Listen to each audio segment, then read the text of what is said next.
ମୋର ଦିଲ ସେ ଜୟ ଶ୍ରୀରାମ ଜୟ ଜଗନ୍ନାଥ। ଆପଣମାନେ କେମିତି ଅଛନ୍ତି? ଭଲ ଅଛନ୍ତି ତ? ସେମିତି ଭଲ ଅଛନ୍ତି ଆଉ ବିନ୍ଦାସରେ ଥାନ୍ତୁ। ତ ଗାଇଜ୍ ମୋତେ ଆପଣମାନେ ଏଇଠି ବାହାରିକି ଦେଖୁଥିବେ, ମୁଁ ବାହାରି ପଡ଼ିଛି। ହଁ, ଆପଣମାନେ ତ ଭିଡ଼ିଓର ଥମ୍ବନେଲ୍ ଦେଖିକି ଜାଣିଥିବେଣି। ମୁଁ ଏବେ ବାହାରି ଯାଇଛି ମା ବାଲିହରଚଣ୍ଡୀଙ୍କ ଦର୍ଶନ ପାଇଁ। ଯେ ମୋର ସୌଭାଗ୍ୟ, ମୁଁ ଆଜି ଶେଷ ରଜରେ ମୁଁ ଯାଉଛି ଆଜି ବାଲିହରଚଣ୍ଡୀର ମାଙ୍କର ଦର୍ଶନ କରିବା ପାଇଁ। ଆପଣମାନେ ଭିଡ଼ିଓ କଣ୍ଟିନ୍ୟୁ କରନ୍ତୁ, ଆଉ ଯଦି ଭିଡ଼ିଓଟି ଭଲ ଲାଗୁଛି ପ୍ଲିଜ୍ ସବସ୍କ୍ରାଇବ୍ଟା କରିଦିଅନ୍ତୁ। ତ ଗାଇଜ୍ ଏବେ ଆମେ ଫାଇନାଲି ମାଙ୍କ ଦର୍ଶନ କରିବାକୁ ପଳେଇ ଯାଇଛୁ। ଏଇଠି ଆପଣମାନେ ଦେଖିପାରୁଥିବେ ମାଙ୍କ ଦର୍ଶନ। ଆଉ ଏଇଠି ଦେଖନ୍ତୁ, ଆମେ ଦର୍ଶନ ସାରିକି ଆସିଲା ବେଳକୁ ଦେଖିକି ଆଶ୍ଚର୍ଯ୍ୟ ଲାଗିଲା ଯେ ବର୍ଷା ପାଗ ଦେଇଛି। ଆଉ ଆମେ ଏତେ ବାଟ ପୁରୀ କେମିତି ଯିବୁ ସେଇଟା ଲାଗିଛି ଡର।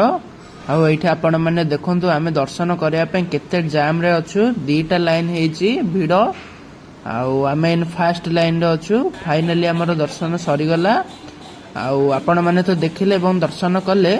ସାଗର କାକୁର ମୋର ଆଇଥିଲୁ ଦର୍ଶନ କରିବାକୁ। ଏଇଠି ଦେଖନ୍ତୁ, ଆମେ 2 ଜଣ ଏଇଠି ବୁଲୁଛୁ ସେଇ ମାର୍କେଟରେ। ଏଇଠି ଦେଖନ୍ତୁ, ଛୋଟ ପିଲାମାନଙ୍କର ଖେଳନା ଜିନିଷ ପଡ଼ିଛି, ଦୋଳି ହେରିକା। ଆଉ ଏଠି ଛୋଟ ପିଲାମାନଙ୍କର ଖେଳନା ଗାଡ଼ିରେ ଏଇଠି ଖେଳୁଛନ୍ତି ପିଲାମାନେ। ଏଠି ଆପଣମାନେ ତ ଦେଖିପାରୁଥିବେ ଭିଡ଼ିଓରେ ଯେମିତିକି। ଏବେ ଆପଣମାନେ ଭିଡ଼ିଓର ମଜା ନିଅନ୍ତୁ। ଆଉ ଯଦି ଭିଡ଼ିଓଟି ଭଲ ଲାଗୁଛି ପ୍ଲିଜ୍ ସବସ୍କ୍ରାଇବ୍ଟେ କରିଦେବେ। ଆପଣମାନେ ଯଦି ଗୋଟେ ସବସ୍କ୍ରାଇବ୍ କରିବେ ତାହେଲେ ମୋର ଭିଡ଼ିଓ କରିବାର ଉମ୍ମିଦ ଆହୁରି ଜାଗ୍ରତ ହେଇଯିବ। ତେବେ ଗୋଟେ ପ୍ଲିଜ୍ ସବସ୍କ୍ରାଇବ୍ କରିଦେବେ। ଆପଣମାନେ ତ ଦେଖିପାରୁଥିବେ, ଏଇଠି ବାଲିହରଚଣ୍ଡୀଙ୍କ ମାଙ୍କ ପାଖରେ ପଡ଼ିଥିବା ଯେଉଁ ମାର୍କେଟ, ସେଠିକି ଆମେ ବୁଲିବା ପାଇଁ ପଳେଇ ଯାଇଛୁ। ଏଠି ଆପଣମାନେ ଦେଖିପାରୁଥିବେ, ଏଠି ବିଭିନ୍ନ ପ୍ରକାର ସାମଗ୍ରୀ ପଡ଼ିଛି, ଯଥା ରୋଷେଇ ସାମଗ୍ରୀ ଅଧିକ ପଡ଼ିଛି।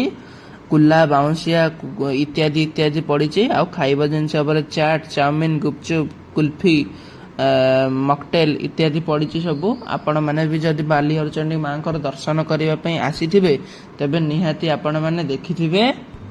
ଏବେ ଆପଣମାନେ ଭିଡ଼ିଓର ମଜା ନିଅନ୍ତୁ। ତ ଗାଇଜ୍ ଆମେ ଏଇନେ ଫ୍ରଣ୍ଟ ଦ୍ୱାରରେ ଅଛୁ ମାଙ୍କର ଦର୍ଶନ କରିବା ପାଇଁ। ଏଇଠି ଆପଣମାନେ ଦେଖିପାରୁଥିବେ କେତେ ଭିଡ଼। ତ ଗାଇଜ୍ ଆମର ଏଇନେ ମାଙ୍କର ଦର୍ଶନ ସରିଗଲା, ଆଉ ଲମ୍ବା ଲାଇନ୍ରେ। ଏଇଠି ଦେଖନ୍ତୁ ଆପଣମାନେ, ଏଇଠି ବର୍ଷା ବି ଆଇଲାଣି। ଏବେ ଆମେ ଯିବୁ ଘରକୁ। ଏଇଠି ଆପଣମାନେ କ'ଣ ଦର୍ଶନ କେମିତି ହେଲା? ମାଙ୍କ ଦର୍ଶନ ବହୁତ ଭଲରେ ହେଲା, ଲାଇନ୍ ଲାଗିଥିଲା।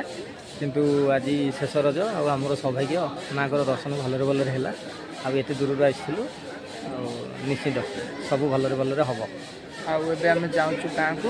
ଆପଣମାନେ ଭିଡ଼ିଓ କଣ୍ଟିନ୍ୟୁ କରନ୍ତୁ, ଜାଣିପାରିବେ ଆମେ ଗାଁକୁ ଯାଉଛୁ। ଚାଲନ୍ତୁ ଆଜି ଶେଷ ରଜ, ଆଉ ହାପି ରଜ। ଗାଇଜ୍ ଆମେ ସିଆଡ଼ୁ ଭିଡ଼ିଓ ସାରିକି ଆଇଲା ବେଳକୁ ଏଇଠି ଆପଣମାନେ ଦେଖନ୍ତୁ ମାଙ୍କ ପାଇଁ କୀର୍ତ୍ତନ ଚାଲିଛି ଏଠି।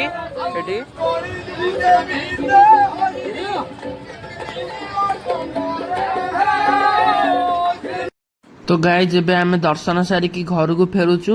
ଏଇଠି ଆପଣମାନେ ଦେଖୁଥିବେ, ଆମେ ତ ଗାଡ଼ିରେ ଏବେ ଯାଉଛୁ।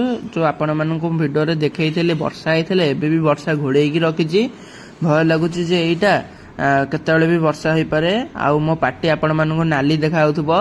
ହଁ, ତ ମୁଁ ରଜପାନ ଖାଇ ଦେଇଛି। ଯେହେତୁ ରଜ, ଶେଷ ରଜ, ମୁଁ ରଜପାନ ଖାଇ ଦେଇଛି।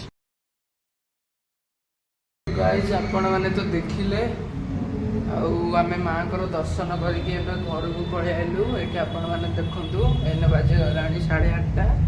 ଆଉ ଆମେ ଗାଁକୁ ବି ଯାଇଥିଲୁ। ମୁଁ ଗାଁର କ୍ଲିପ୍ ଆଉ କରିନି।